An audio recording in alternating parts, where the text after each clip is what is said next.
الحمد لله رب العالمين والصلاة والسلام على رسول كريم أما بعد فإن أصدق الحديث كتاب الله وأحسن الهدى هدى صلى الله عليه وسلم وشر الأمور محدثاتها وكل محدثة بدعة وكل بدعة ضلالة وكل ضلالة في النار. சர்வ புகழும் புகழ்ச்சியும் என்னையும் உங்களையும் படைத்து பரிபாலிக்கின்ற ரப்புல் ஆலமீன் அல்லாஹ் சுப்ஹானஹு வ தஆலாவுக்கே உரித்தாகட்டும். அல்ஹம்துலில்லாஹ். அவனுடைய புறத்திலிருந்து சாந்தியும் சமாதானமும் எம் தூதர் ரசூல் ஸல்லல்லாஹு அலைஹி வஸல்லம் அன்னவர்கள் மீதிலும் அன்னவர்களுடைய வழியை அணுவும் தவறாது பின்பற்றி வாழ்ந்து வந்த சஹாபாக்கள், தாபிஊன்கள், தாபிஈன்கள், நல்லடியார்கள் எம் அனைவர்கள் மீதும் உண்டாகட்டும் என வேண்டியதன் பின்னால், அன்பார்ந்த இஸ்லாமிய சகோதரர்களே, எம் மீது கடமையாக்கப்பட்ட தொழுகையில் ஒரு கடமையை நிறைவேற்றிவிட்டு இந்த இடத்திலே நாங்கள் இங்கு பேசப்படுகின்ற நல்ல விடயங்களை கேட்பதற்காக வேண்டி அமர்ந்திருக்கின்றோம். இங்கு கேட்கின்ற விடயம் இந்த இடத்திலே விட்டுவிடாமல் இதனை நாங்கள் வாழ்க்கையிலே நடைமுறைப்படுத்துவதற்கு எல்லாம் வல்ல அல்லாஹ் சுப்ஹானஹு வ தஆலா எனக்கும் உங்களுக்கும் அருள் பாலிக்க வேண்டும். அன்பார்ந்த இஸ்லாமிய சகோதரர்களே, அல்லாஹுடைய நல்லடியார்களே, ஒரு மனிதன் தாயினுடைய வயிற்றிலிருந்து பிறக்கின்றான். பிறகு கட்டங்கட்டமாக அந்த மனிதனுடைய வளர்ச்சி இளைஞர் என்றும் அல்லது யுவதி என்றும் இப்படி முதுமை வரைக்கும் வருகின்றது. இதற்கிடையில் ஒவ்வொருவரது நோக்கமும் ஒரு பாதையை நோக்கி சென்று கொண்டிருக்கின்றது. ஒரு இளைஞனாக இருக்கின்ற ஒருவன் நான் ஒரு டாக்டராக வேண்டும் என்ற ஒரு அவாவோடு இருக்கின்றான். அதே போன்று ஒரு தந்தையாக இருக்கின்ற ஒருவர் எனது பிள்ளைகளை நான் படிப்பிக்க வேண்டும் என்கின்ற ஒரு அவாவோடு அவர் பயணிக்கின்றார். தாய் தனது பிள்ளைகளை கவனிக்க வேண்டும் என்கின்ற ஒரு பாதையிலே சென்று கொண்டிருக்கின்றாள். இப்படி ஒவ்வொருவரும் ஒவ்வொரு தேவையை நோக்கி இந்த உலகத்திலே ஓடிக்கொண்டிருக்கின்றார்கள்.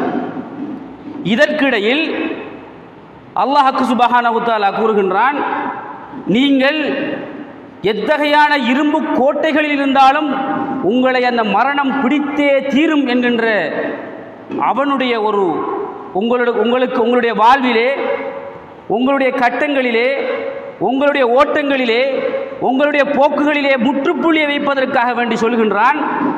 நீங்கள் எங்கிருந்தாலும் உங்களை மரணம் வந்தே அடையும் என்று அல்லாஹ் சுப்ஹானஹு வ தஆலா கூறுகின்றான். இந்த மரணித்ததன் பிற்பாடு, ஒரு மனிதன் மரணித்ததன் பிற்பாடு அவனை நாங்கள் மண்ணறையிலே கொண்டு வைக்கின்றோம், கபரிலே கொண்டு வைக்கின்றோம். இந்த கபருடைய வாழ்க்கையை பற்றித்தான் நான் இந்த இடத்திலே உங்களிடம் நான் பேசப் போகின்றேன். இன்று நான் இங்கிடத்திலே இருக்கின்றேன். நாளை என்னை மரணம் வந்தடைந்தால் என்னை கபரிலே கொண்டு வைப்பார்கள். நீங்கள் இந்த இடத்திலே இருக்கின்றீர்கள்.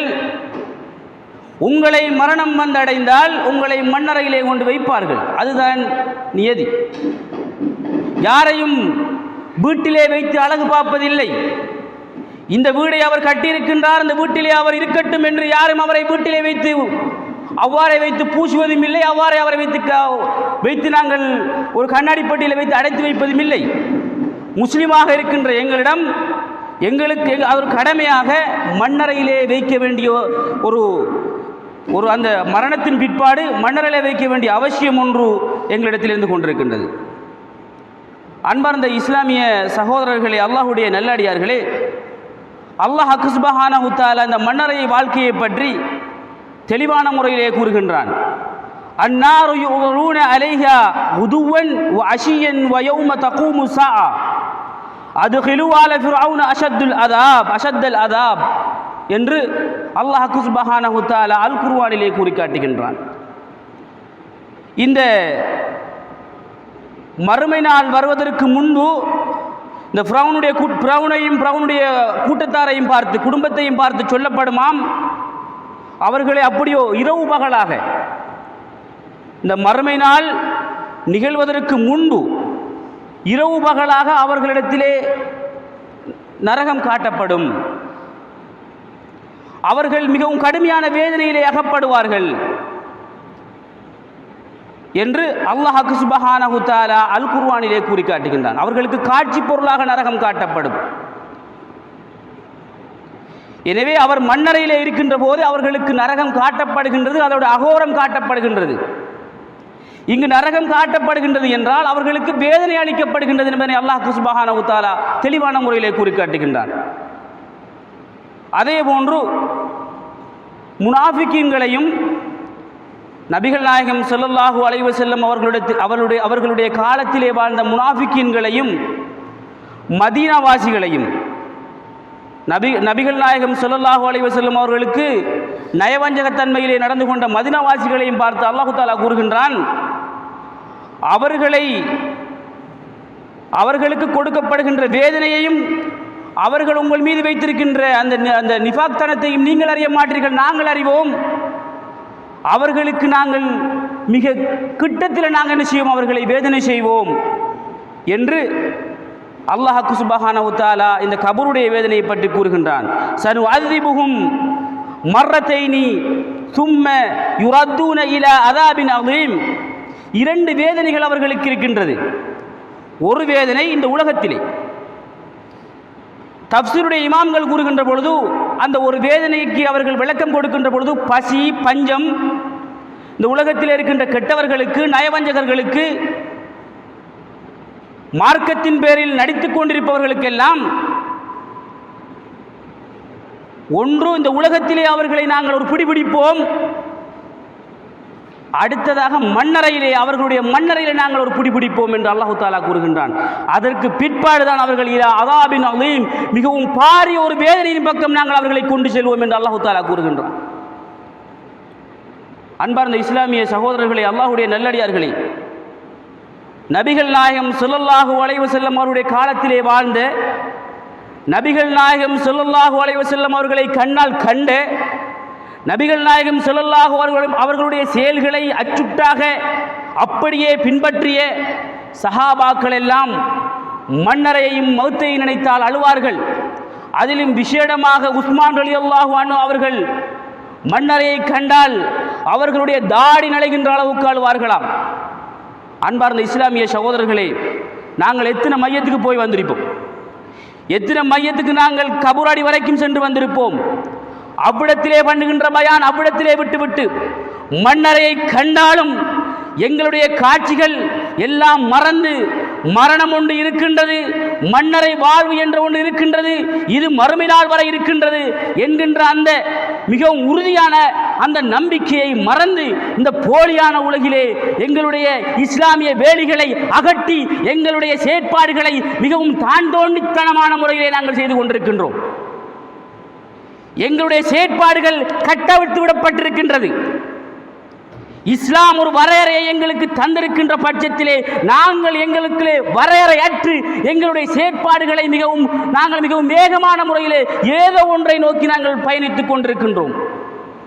அல் குர்ஆனும் அல் ஹதீதும் எங்களுக்கு தெளிவான முறையிலே இதுதான் இதுதான் இதுதான் என்று காட்டியிருக்கின்றது. கலாச்சாரம் இதுதான் என்று சொல்லி இருக்கின்றது. இதுதான் ஒரு முஸ்லிமுடைய கலாச்சாரம், அவன் இப்படித்தான் இருக்க வேண்டும் என்று கூறியிருக்கின்றது. இந்த மண்ணறை வாழ்க்கையை மறந்து நாங்கள் எங்களுடைய செயற்பாடுகளிலே பயணித்துக் கொண்டிருப்பதை நாங்கள் பார்க்கக்கூடியதாக இருக்கின்றது. அன்பார்ந்த இஸ்லாமிய சகோதரர்களே, அல்லாஹ்வுடைய நல்லடியார்களே, நபிகள் நாயகம் ஸல்லல்லாஹு அலைஹி வஸல்லம் அவர்களுடைய காலத்திலே வாழ்ந்த ஒரு சஹாபி முஆத் இப்னு ஸஅத் ரலியல்லாஹு அன்ஹு, இவர் பத்ர் யுத்தத்திலே அதே போன்று ஹந்தக் யுத்தத்திலே எல்லாம் கலந்திருக்கின்றார். இவருடைய செயற்பாடுகளை, இவர்களுடைய மார்க்கத்தில் இவர் வைத்திருக்கின்ற அந்த செயற்பாடுகள் எல்லாம் மிக ஒரு உறுதியான ஒரு நிலைப்பாட்டிலே இருந்த ஒரு சஹாபி. இவர் மரணிக்கின்ற சமயத்திலே இவர் அடக்கப்படுகின்றார். அடக்கப்பட்ட போது நபிகள் நாயகம் ஸல்லல்லாஹு அலைஹி வஸல்லம் அவர்கள் சுப்ஹானல்லாஹ் என்று கூறினார்கள், அல்லாஹ் தூய்மையானவன் என்று கூறினார்கள். மீண்டும் ஒரு முறை சுப்ஹானல்லாஹ் என்று கூறினார்கள். அப்போ கூடியிருந்த எல்லாரும் அவங்களும் சுப்ஹானல்லாஹ்ன்றாங்க. திரும்பி அல்லாஹு அக்பர்ன்றாங்க. யாரு? ரசூல் ஸல்லல்லாஹு அலைஹி வஸல்லம் அவர்கள் அந்த முஆத் இப்னு ஸஅத் ரலியல்லாஹு அன்ஹு அவர்கள் அடக்கப்பட்ட சமயத்திலே அல்லாஹு அக்பர் 2வது முறை, முதல் சுபஹானல்லாஹ் சுபஹானல்லாஹ் என்று 2 முறை கூறிவிட்டு அடுத்ததாக அல்லாஹு அக்பர், அல்லாஹ் மிக பெரியவன் என்று கூறினார்கள். திரும்பியும் அல்லாஹு அக்பர் என்று கூறினார்கள். பின்பு நபிகள் நாயகம் ஸல்லல்லாஹு அலைஹி வஸல்லம் அவர்கள் அவங்க கூடியிருந்தார்களும் அல்லாஹு அக்பர் என்று சொல்றாங்க. திரும்பி நபிகள் நாயகம் ஸல்லல்லாஹு அலைஹி வஸல்லம் அவர்கள் கூறினார்கள், ஃபகால அஜிப்து பிஹாதல் அப்தி, இந்த அடியானை கண்டு நான் ஆச்சரியப்பட்டேன். அஸ்ஸாலிஹ், இந்த சாலிஹான நல்லமல் செய்த, என்னோடு வாழ்ந்த, எம்மோடு வாழ்ந்த, என்னுடைய செயற்பாடுகளை மிகவும் தெளிவான முறையிலே துல்லியமான முறையிலே செய்த, யுத்தங்களிலே கலந்து கொண்ட இந்த ஷஹீதை பார்த்து, இந்த சாலிஹான மனிதரை பார்த்து நான் ஆச்சரியப்படுகின்றேன். எந்த அளவுக்கு என்றால், கபரிலே அவருக்கு வேதனை செய்யப்பட்டது, அவருடைய கபர் கடுமையாக இருந்தது, அதை விட்டு நீங்குகின்ற வரைக்கும் நான் ஆச்சரியப்பட்டேன் என்று நபிகள் நாயகம் ஸல்லல்லாஹு அலைஹி வஸல்லம் அவர்கள் கூறினார்கள். அல்லாஹ் தஆலா உடனே நீக்கிட்டார். அன்பார்ந்த இஸ்லாமிய சகோதரர்களே, இதிலிருந்து நாங்கள் பெறுகின்ற படிப்பினை என்ன? நபிகள் ஸல்லல்லாஹு அலைஹி வஸல்லம் அவர்களுடைய காலத்திலே நபி ஸல்லல்லாஹு அலைஹி வஸல்லம் அவர்களை அச்சுட்டாக பின்பற்றி வாழ்ந்து வந்த சஹாபி, அவர்களை கண் முன்னால் கண்ணாடி போன்று எடுத்து நடந்த சஹாபி, யுத்தங்களிலே தனது உதிரத்தையும் தனது குடும்பத்தையும் மதிக்காமல் இஸ்லாத்திற்காக வேண்டி போராடிய ஒரு சஹாபி அடக்கப்பட்ட சமயத்திலும் அந்த கபருடைய வேதனை இருக்கின்றது என்று நபிகள் நாயகம் ஸல்லல்லாஹு அலைஹி வஸல்லம் அவர்கள் எங்களுக்கு கூறியிருக்கின்றார்கள் என்றால் நாங்கள் எல்லாம் எம்மாத்திரம்? நபிகள் நாயகம் ஸல்லல்லாஹு அலைஹி வஸல்லம் அவர்கள் கூறினார்கள், இந்த கபூரில் செய்யப்படுற வேதனை, அதனுடைய அகோரம் எனக்கு விளங்குற மாதிரி நான் என்ன செஞ்சிருப்பேன்? துவா செஞ்சிருப்பேன். இவங்க இதை கண்டு என்ன செஞ்சிருப்பாங்க? பயந்துருவாங்கங்கிற பயத்தில் ரசூலுல்லாஹ் துவா கேட்கல. அதாவது நபிகள் நாயகம் ஸல்லல்லாஹு அலைஹி வஸல்லம் அவர்களுக்கு காசாக கொடுக்கப்பட்ட ஒரு விஷயம் கபூரிலே வேதனை செய்யப்படுறது விளங்குறது. அந்த சமயத்தில் தான் நபிகள் நாயகம் ஸல்லல்லாஹு அலைஹி வஸல்லம் அவர்கள் நடந்து கொண்டிருக்கின்ற பொழுது ஒரு கபரிலே வேதனை செய்யப்படுகின்றது. அது பெரிய ஒரு குற்றத்துக்காக வேண்டியும் அல்ல. சிறுநீர் கழிக்கின்ற பொழுது ஒழுங்காக கழிக்கல, மத்தாக்களை பற்றி புறஞ்சொல்லி திரிஞ்சு. இந்த ரெண்டு, இது சின்ன பாவம், இது பெருசா ஒன்றும் இல்லைன்னு ரசூலுல்லாஹ் சொல்றாங்க. இந்த உலகத்திலே சிறுக்கென்று தெரிந்தும் அதிலே ஒரு மேல்படியை வைத்து செய்கின்றவர்களும் இருக்கின்றார்கள். செஞ்சா என்ன, அதில் ஒன்றும் இல்லையே, பித்அத் தெரிந்தும் அதனை ஒரு மறைமுகமாக வைத்து செஞ்சா என்ன, ஒன்றுமில்லையே என்று செஞ்சா என்ன என்று மார்க்கம் ஒன்று சொல்லியிருக்க இவர்கள் ஒன்றை செய்வதை நாங்கள் பார்க்கலாம்.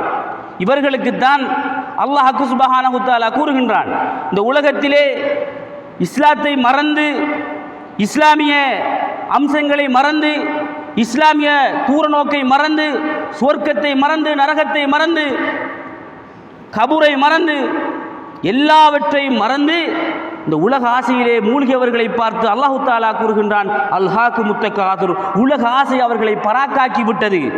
ஹத்தா ஜுர்துமுல் மகாபிர், இவர்களெல்லாம் மண்ணறையை சந்திக்கின்ற வரைக்கும் தான். கபூரில் கொண்டு வச்சா விஷயம் முடிஞ்சு. அன்பார்ந்த இஸ்லாமிய சகோதரர்களே, அல்லாஹ்வுடைய நல்லடியார்களே, இந்த மண்ணறை வாழ்க்கை இருக்கின்றது என்பதனை அல் குர்ஆனும் அல் ஹதீஸும் எமக்கு மிக தெளிவான முறையிலே, துல்லியமான முறையிலே காட்டியிருக்கின்றது. இந்த மண்ணறையிலே எவ்வளவு காலம், சுமார் நமக்கு முன் மரணித்தவர்களை சிந்தித்து பாருங்கள்.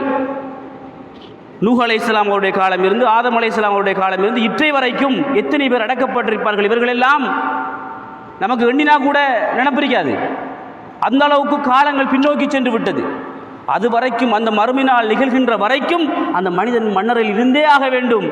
இவர்களுக்கு, நல்லவர்களுக்கு அவர்களுக்குரிய அந்த சுவன நன்மாராயணமும் அதே போன்று கெட்டவர்களுக்கு இந்த உலகமே வாழ்க்கை என்று இஸ்லாத்தை மறந்து வாழ்ந்தவர்களுக்கு அவர்களுக்கு வேதனையும் இருக்கின்றது என்பதனை எமக்கு மேற்கூறிய வசனங்கள் மிக தெளிவான முறையிலே சுட்டி காட்டுகின்றன.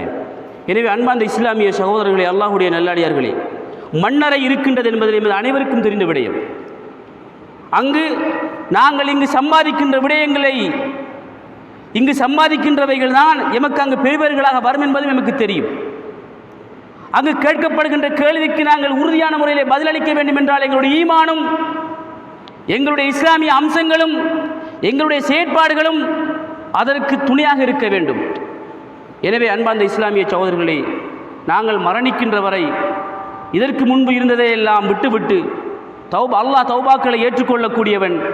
அவன் அடிவானத்திற்கு இறங்கி வருகின்றான். எனது அடியார்கள் கேட்பதற்கு இல்லையா என்று கேட்கின்றான். எனவே அவனிடம் தௌபா செய்து, இதற்கு முன்பு பாவங்கள் செய்தாலும் தௌபா செய்து ஏற்கக்கூடியவன் அவன், இறக்கக்கூடிய அந்த ரப்பு ஏற்றுக்கொள்வான். நிச்சயமாக எமது மன்னரை வாழ்க்கையை நோக்கி நாங்கள் பயணிக்க வேண்டும். அந்த வாழ்க்கைக்கு எமது அம்சங்களையும் எமது அடிப்படைகளையும் நாங்கள் தெளிவான முறையில் செய்து கொள்ள வேண்டும். இன்ஷா அல்லாஹ், அல்லாஹ் நாடினால் இன்ஷா அல்லாஹ் எங்களுடைய மரணங்கள் எல்லாம் மிக தெளிவான முறையில் இருக்க வேண்டும். இஸ்லாம் காட்டிய பிரகாரம் வாழ்ந்து நாங்கள் மன்னரையை விசாலமான மன்னரையாக ஆக்குவதற்கு எல்லாம் அல்லாஹ் ஹக்கு சுப்ஹானஹு தஆலா எனக்கும் உங்களுக்கும் அருள் புரிவானாக. வாஹிரு தஅவானா அனில் ஹம்துலில்லாஹி ரப்பில் ஆலமீன்.